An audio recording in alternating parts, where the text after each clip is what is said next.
আমার মেয়ে যে কলেজে সিগারেট ফুঁকে, এ যুবকের দল, এ যুব সম্প্রদায়, যখন তোমাদের উপযুক্ত বয়স হয়ে যাবে তোমরা বিয়ে করে নিবে। সমাজ থেকে সুদ চলে যাবে, সমাজ থেকে ঘুষ চলে যাবে, সমাজ থেকে বাটপারি চিটারি চলে যাবে, সমাজ থেকে অন্যায় চলে যাবে। কি কালচার এলো রে ভাই! ভিডিওগুলো দেখে তো তাজ্জুব হয়ে যায়। কোন জেনারেশনে আমরা বসবাস করছি, নিজেদেরকে মুসলমান বলে দাবি করছি। হ্যাঁ, আমার মেয়ে মুরতাদ হয়ে যাবে, আগে থেকে আমি গার্জেন, অভিভাবক, আমাকে সেদিকে খেয়াল রাখতে হবে না?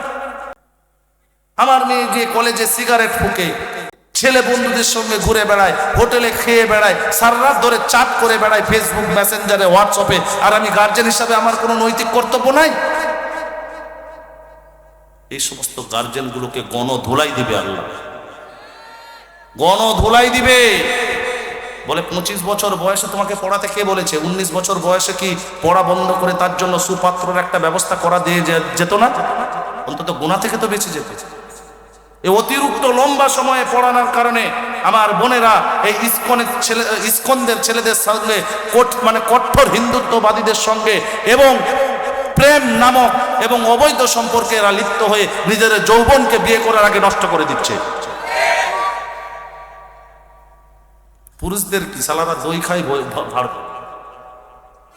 পুরুষদের তো কোনো চিন্তা নাই, কিন্তু মহিলাদের ইজ্জত নষ্ট হচ্ছে। আপনারা হাসছেন ঠিকই কথা, কিন্তু এটা চরম বাস্তবতা। ক্যামেরার সামনে এসে ওপেন এসে কান্না করে, অমুক ছেলে আমাকে ধোঁকা দিচ্ছে, অমুক ছেলের থেকে আমি ছ্যাঁকা খাইছি। এর আগে তুমি ফেসবুকে রাত জেগে প্রেম করতে তোমার মজা লাগছিল? ছ্যাঁকা খাওয়ার পর তুমি সমাজের সামনে ফেসবুকের লাইভে এসে তুমি বলো আমাকে অমুক ছেলে ধোঁকা দিচ্ছে, অমুক ছেলে আমার শরীর নষ্ট করেছে। তার আগে ছেলে তুমি 1 লাখ টাকা খেয়ে মরছো, সেটা তোমার জ্ঞান ছিল না? নির্লজ্জ বেহায়া! ইসলামের এরা কলঙ্কর, মুসলিমের নামে এরা কলঙ্ক। এরা কখনোই ইমানদার মুসলিম মহিলা হতে পারে না। এই জন্য জাতিকে সচেতন হতে হবে, আমার যুবক সমাজকে সচেতন হতে হবে।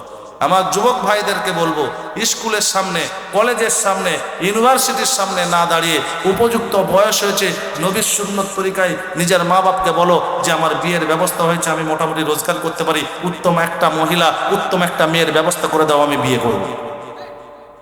এটা সুন্নত কি সুন্নত নয়? কথা কয় না। আমি যদি আমার নিজের বিয়ের প্রস্তাব যদি আমি দিই, এটা সুন্নত কি সুন্নত নয়? সাহাবাদের থেকে প্রমাণ নাই? এক সাহাবা এসে বলে ইয়া রাসূলুল্লাহ, ইয়া হাবিবাল্লাহ, আমি বিয়ে করব। তো বিয়ে করার জন্য তোমার কি আছে? বলে কিছুই নাই। অনেক বড় লম্বা হাদিস। তো বললো যে ঠিক আছে, একটা মহিলার সঙ্গে বিয়ে, একজন মহিলাকে বললো যে এই সাহাবীকে কে বিয়ে করবে? বলছে আমি বিয়ে করব। বলছে প্রতিদিন তুমি তাহলে একে কোরআন পড়ে শোনাবে, এটাই তোমার জন্য আছে না? নাই হাদিস। তো বিয়ের প্রস্তাব দেওয়া সুন্নত কি সুন্নত নয়? তো যুবকের ফোন করে রে ভাই, তো যারা যুব সম্প্রদায় রয়েছে এদের বিষয়ে নবীজি সাল্লাল্লাহু আলাইহি ওয়াসাল্লাম একটা হাদিস বলেছে। হাদিসটা মনোযোগ সহকারে শুনেন। ইয়া মাশারাশ শাবাব। তার আগে এখানে হাত উত্তোলন করে দেখাই তো আমরা কারা যুব সমাজ রয়েছে। কারা কারা যুবক হাত তোলেন? এ বুড়োরা নয়, যুবকরা। আচ্ছা, এতজন যুবক, মাশাআল্লাহ মাশাআল্লাহ। এবার হাত নামান। এর মধ্যে কয়টা পোলাপান বিয়ে শাদী করছো? হাত তোলো। বুড়োরা হাত তুলে তো মনে হয় যেন আর একটা বিয়ে করতে চায়। এই দেখো বুড়োরা হাত তুলেছে।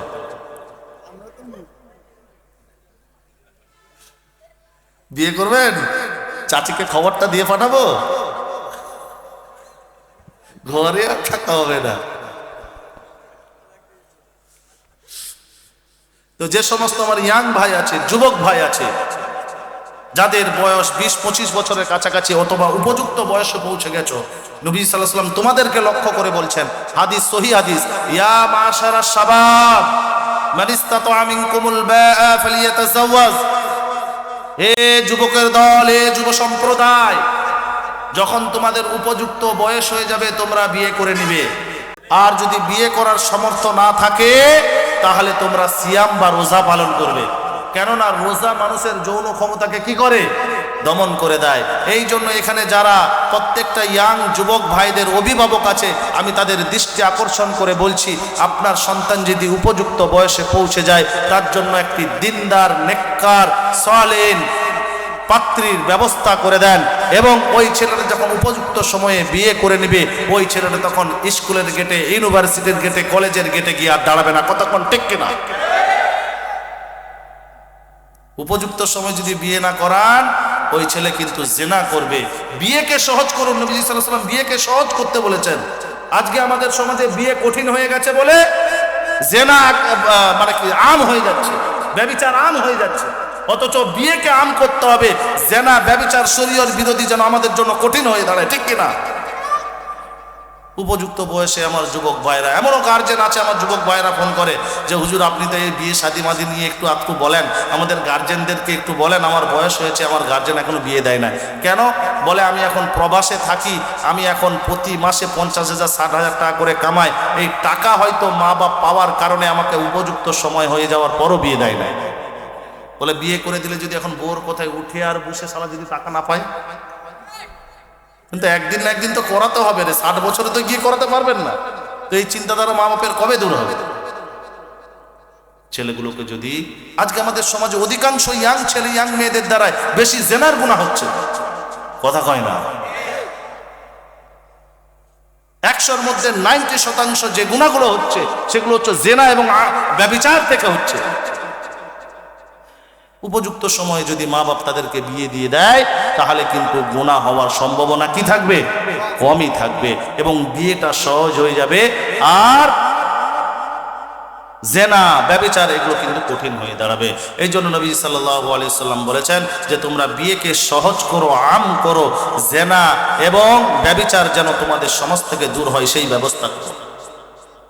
এবার আসি, আপনাদের সামনে আরেকটা আয়াত পড়েছিলাম আমি, যে আয়াতের অর্থ হলো ওয়ালতাকুম মিনকুম উম্মাতুন ইয়াদউনা ইলাল খায়র ওয়া ইয়া'মুরুনা বিল মা'রুফ ওয়া ইয়ানহাউনা আনিল মুনকার ওয়া উলাইকা হুমুল মুফলিহুন। আল্লাহ সুবহানাহু ওয়া তাআলা এই আয়াতে কারিমার মধ্যেও সফল কাম কারা এই ব্যাখ্যা দিয়েছেন। কারা? আল্লাহ তাআলা বলেন যে তোমাদের মধ্যে এমন একটি দল থাকা উচিত, এই কথা ভালো করে বুঝেন, তোমাদের মধ্যে আমাদের মধ্যে কি থাকা উচিত? এইদিকে কি হচ্ছে ওইখানে? হ্যাঁ, টাকা চুরি করছে নাকি রে ভাই? মজলিসে এসব করো না, তাহলে মারলে মাথা মোটা ফেটে সব হসপিটালে কিন্তু চলে যাবে। এদিকে তাকান আমার দিকে। আল্লাহ তাআলা বললেন যে তোমাদের মধ্যে এমন একটি দল থাকা উচিত যে দল মানুষকে কল্যাণের দিকে আহ্বান করবে। সুবহানাল্লাহ পড়েন। এটা কার কথা? আমার কথা নাকি আল্লাহর কথা? আল্লাহর কথা। ইলাল খায়র, যে দল মানুষকে কি করবে? কল্যাণের দিকে আহ্বান করবে।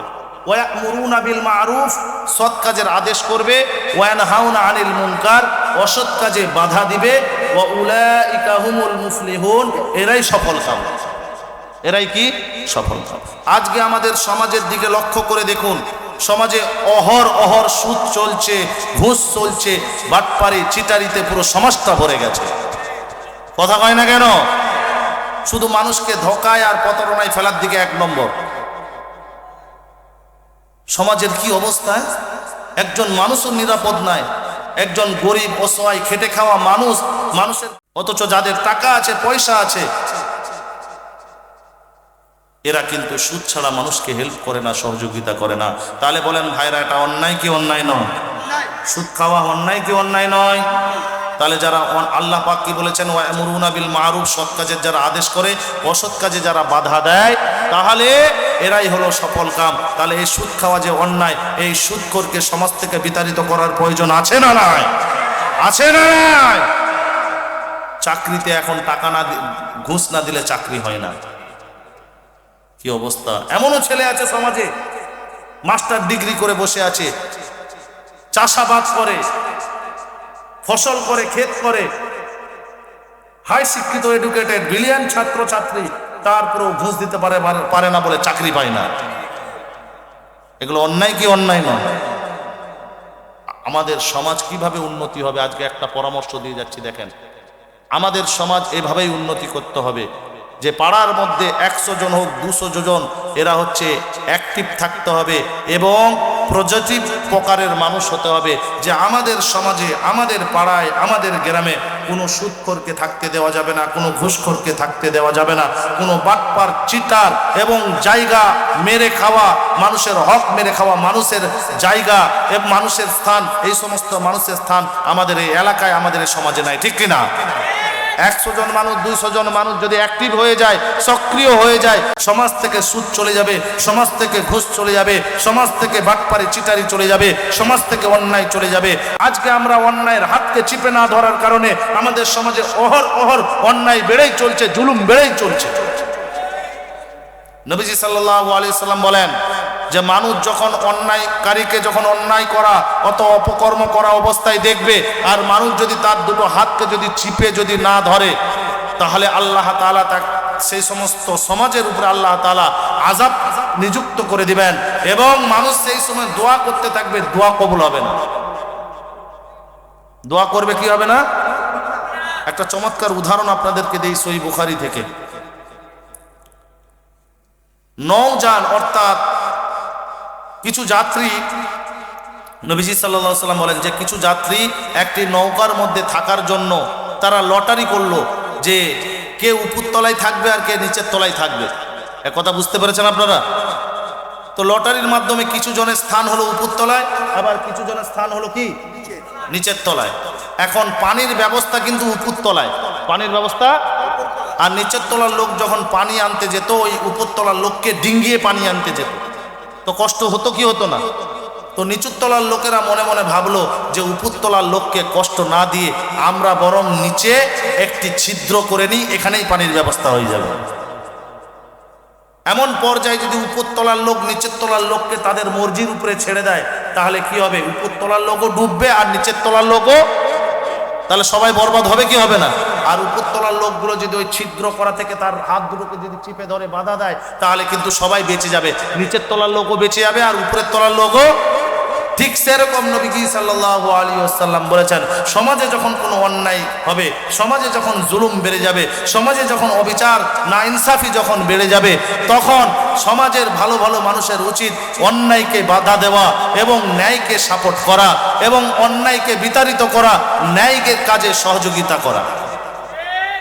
নাহলে কিন্তু পূর্বপুরুষদের মতন পূর্ববর্তী যে নবীরা এসেছিল সে নবীদের কওমকে আল্লাহ তাআলা যেমনভাবে হালাক করে দিয়েছে, আমাদেরকে ওইভাবে আল্লাহ তাআলা আযাবের মধ্যে হালাক করে দিবেন।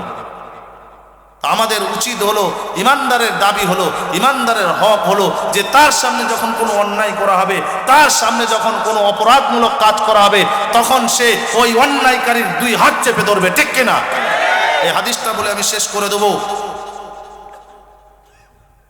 এই হাদিসটা বলে আমি, মুসলিম শরীফের হাদিস, নবীজি সাল্লাল্লাহু আলাইহি সাল্লাম বলেন, মান রাআ মিনকুম মুনকারা, যখন কেউ অন্যায় করবে, অপরাধ করবে, তখন তোমরা তিনটা জিনিসের দ্বারাই বাধা দিবে।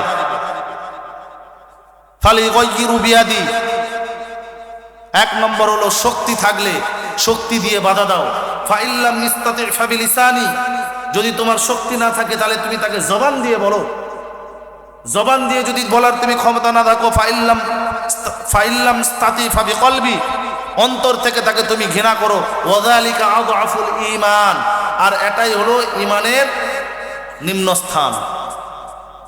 তাহলে এই হাদিসের দ্বারা আমরা বুঝতে পারলাম, যখন সমাজে যখন অন্যায় হবে, তাহলে এই অন্যায়কে বাধা দেওয়ার জন্য রাসূলের হাদিস মোতাবেক শক্তি দিয়ে বাধা দিতে হবে, ঠিক কিনা?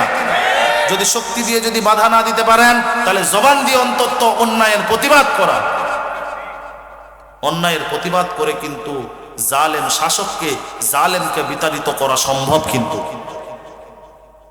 অন্যায়ের প্রতিবাদ যতদিন পর্যন্ত সমাজে হবে না, ততদিন কিন্তু জালিমের নিপাত হওয়া সম্ভব না। তার বাস্তব প্রমাণ আপনাদের বাংলাদেশ আছে, আপনারা অন্যায়ের প্রতিবাদ করে জালেমকে বিতাড়িত করে দিয়েছেন।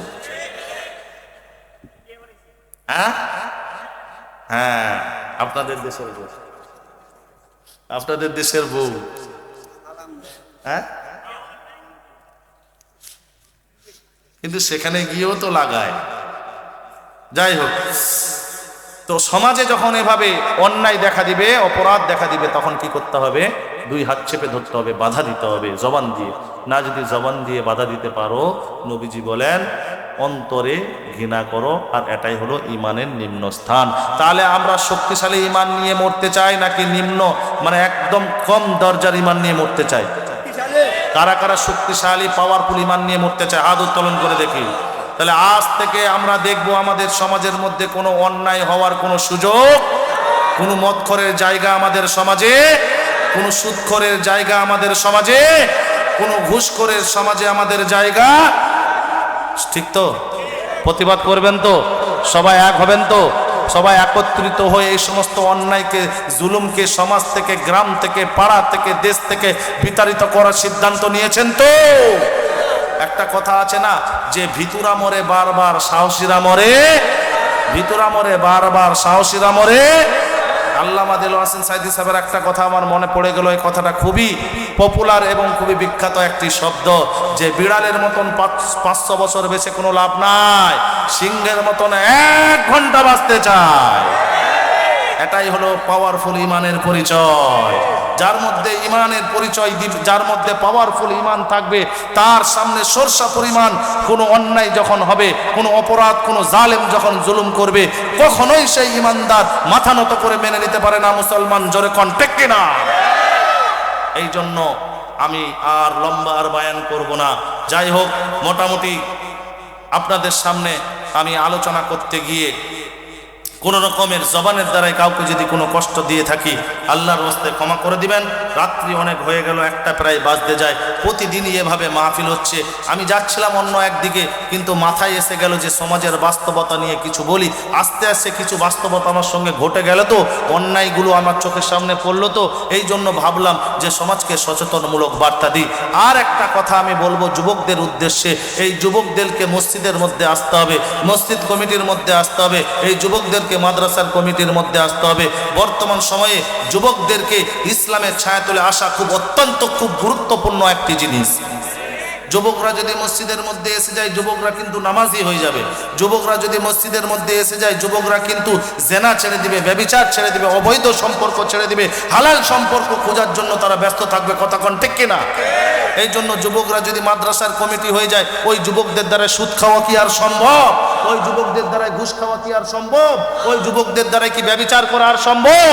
কখনোই সম্ভব না। এভাবেই সমাজ পরিবর্তন হবে। আল্লাহ নবী সাল্লাল্লাহু আলাইহি ওয়াসাল্লাম যুবকদেরকে সবসময়ের জন্য প্রাধান্য দিয়েছে, যুবকদের জায়গা সবসময়ের জন্য তিনি করে দিয়েছেন। যুবকরা যখন আল্লাহ নবীর সামনে আসতেন, তিনি চাঁদের মোবারক খুলে দিতে যুবকরা সেই চাদর মোবারকের উপরে বসতো। যুবকরা ইসলামের আইকন, আইডল, জোরে কোন ঠিক কিনা?